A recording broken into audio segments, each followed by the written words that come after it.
एक CHO community health officer को भी आप नियमित करने काम करें। केंद्र सरकार की भी इसमें गाइडलाइन आई है कि इनको परमानेंट करने काम किया जाए। मेरा एक आपसे और निवेदन है, और नौजवान बहनें हैं उनको बाहर नहीं जाना पड़े। मैं आपके माध्यम से 1 मिनट का और समय मैं ये चाहूँगा कि हमारे वहाँ पर NHM में आयुष्मान भारत के अंतर्गत जो मेरे साथी कार्य कर रहे हैं, आयुष्मान भारत योजना के तहत लगे सामुदायिक स्वास्थ्य अधिकारी CHO जो दूरस्थ ग्रामीण इलाकों में सब सेंटर स्तर तक हेल्थ सेवा देते हैं, जो गैर संक्रामक रोगों को देखभाल से लेकर शिशु व मातृत्व देखभाल व भारत सरकार व राज्य सरकार की योजना में घास कंठ से जुड़े कार्यों को करते हैं, जिससे हेल्थ बेनिफिट हो रहे हैं। तो इन कार्मिकों का 2-3 जरूरी मांग है। एक तो सामुदायिक स्वास्थ्य अधिकारियों का कैडर निर्माण कर 4800 पे ग्रेड जल्द से जल्द नियमित किया जाए। CHO को जो अतिरिक्त प्रोत्साहन राशि है 15,000 मिलती है, उसमें उच्च अधिकारियों द्वारा बड़े स्तर पर भ्रष्टाचार किया जाता है, इसलिए इस राशि को मूल वेतन में मर्ज किया जाए। TSP क्षेत्र के अर्थात हार्ड टू रीच क्षेत्र में कार्यरत CHO को महाराष्ट्र सरकार द्वारा 15,000 अतिरिक्त प्रोत्साहन राशि दी जाती है।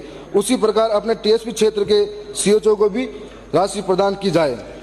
45,014 पेंडिंग में पड़ी हैं, तो मैं मंत्री महोदय को कहना चाहता हूं कि उन भर्तियों के बारे में भी सोचने की जरूरत है और ये मांग है वो पूरी की जाए।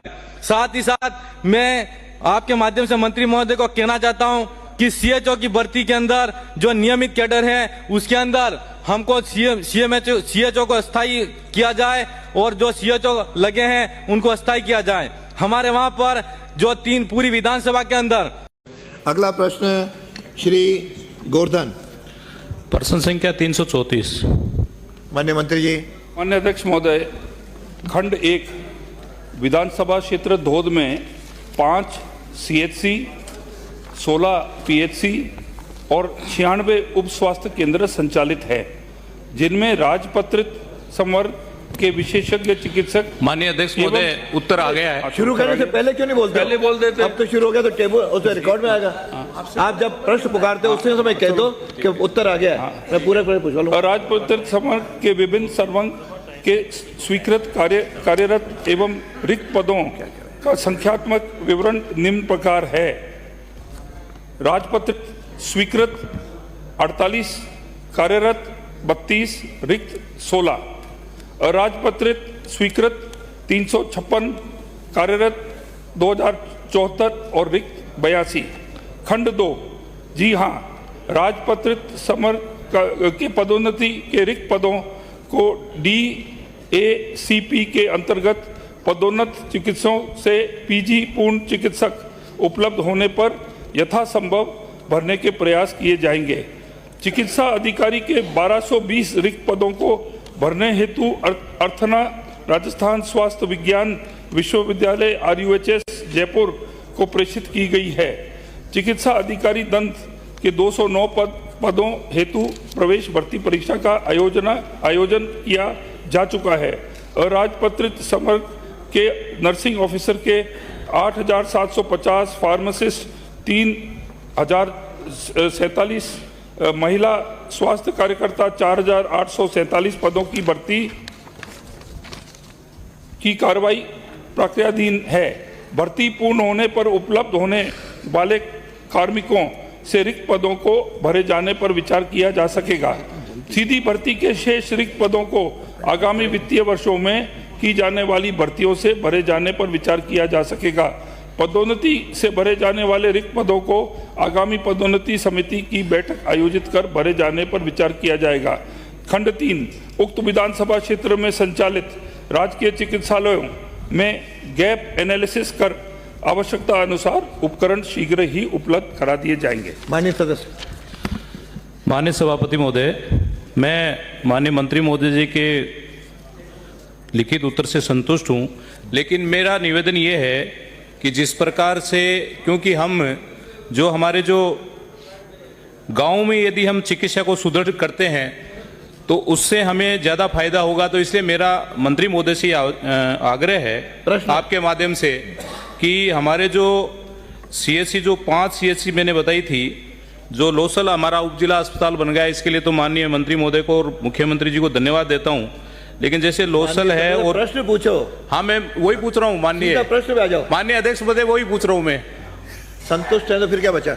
मैं जैसे हमारे सीएससी कूदन है, सीएससी धोद है, खूड़ है, सीएससी फागलवा है, और इन व्यवस्थाओं में क्योंकि वहाँ पर आउटडोर भी ज़्यादा है, इसलिए मेरा मंत्री महोदय से ये आग्रह है कि वहाँ पर जो भी सुविधाएं हैं चिकित्सा संबंधी, चाहे एक्सरे मशीन है, बच्चों के लिए आईसीयू है, ये इन प्रकार की सुविधाएं माननीय मंत्री महोदय हमें कब तक उपलब्ध करवा देंगे? ये है।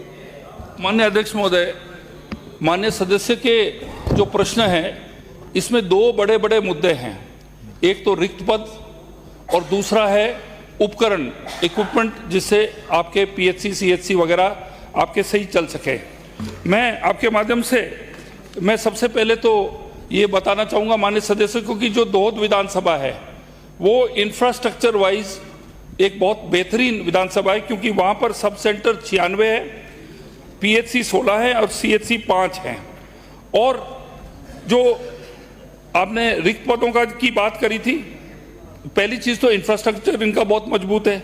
दूसरा, इनके जो डॉक्टर्स हैं उनके सैंक्शन है 48 पद और वर्किंग है 32 और रिक्त है 16, यानी कि 67% जो है इनके डॉक्टर्स हैं, जो कि मैं कहता हूं स्टेट का बहुत हाई लेवल पे आ जाता है। नर्सिंग और पैरामेडिकल जो है, जो टोटल जो है इसके अंदर जो 356 पदों में से 274 इनके नर्सिंग स्टाफ है, 76% इनकी ऑक्यूपेंसी इनके जो वर्किंग स्टाफ की है। तो मैं सोचता हूँ इंफ्रास्ट्रक्चर बहुत तकड़ा है और नर्सिंग है। अब आपने पूछा कि आगे हम क्या करेंगे। अध्यक्ष महोदय, इस विभाग की सबसे बड़ी चुनौती है कि रिक्त पद नहीं होने चाहिए। हॉस्पिटल जो हमारे जो हैं, हमें जो विरासत में छोड़ के गई पूर्व सरकार, खाली रिक्त पद मिलेंगे।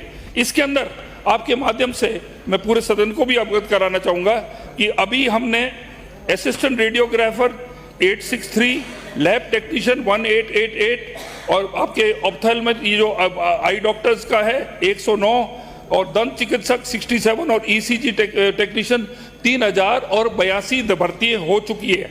और अभी 3076 फार्मासिस्ट, ANM 4847 और आपकी नर्सिंग स्टाफ 8750। इतने अधिकारी धोध में नहीं चाहिए, इतने डॉक्टर नहीं चाहिए इतने धोध में। आपने बहुत ज्यादा बताया। इनकी बहुत ऑक्यूपेंसी